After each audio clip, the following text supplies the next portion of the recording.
gising na raw yung ating Bibi. Ate Bibi Amara, nagbababay din si Ate Bibi. Pati si Ate Bibi sumama sa kanila kasi salit-salitan sila pagdating kay Amara ang ganda ng ating Bibi, no? Sabi ni Sir Vince, mamaya na tayo mag-tour kasi lalabas pa daw sila. Hindi ko alam kung saan na naman sila papunta nito. Mukhang magmumul na sila or manggugrocery ulit or kakain ulit. Diba? Ayan yung mami niya, hinintay si Amara. May pupuntahan ata sila pero kag-grocery lang Bibisita pala sila sa lolo nila. Yung apo na sa tuhod ata si Amara kasi Lolo Joe. Kapatid ba yun ni Sir Vince? Kapatid ba yun ng ama ni Sir Vince si Lolo Joe? Or talagang tatay ng tatay niya? Oo nga no? Hindi tayo natanong kay Sir Vince kung yung Lolo Joe niya is kapatid ng tatay niya or tatay ng tatay niya. Baka nga, no?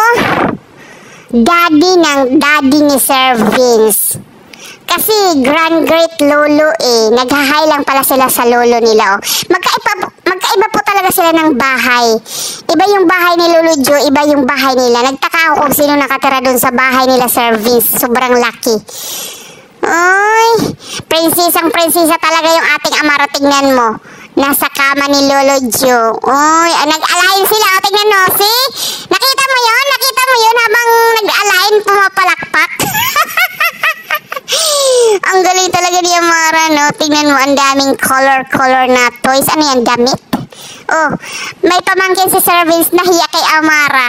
Kuya ka niya, huwag kang mahiya. Mas matanda pa ho siya kay Amara.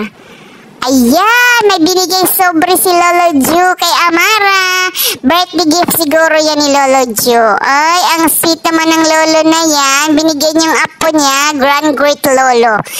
Ang tawag niyan is apo sa tuhod, parang ganon. Apo sa tuhod. Uy, mapagmahal din talaga siya sa mga apo niya, no?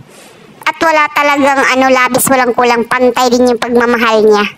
Pero sad to say, hindi si Sir Vince nagtagal, umuwi na rin sila. Baka siyempre naantok na si Amara, di ba? Yan, ubos na rin yung day ni Sir Vince. Dala-dala talaga ni Sir Vince yung mga gamit ni Amara. Ganon talaga, sir, kapag tatay na.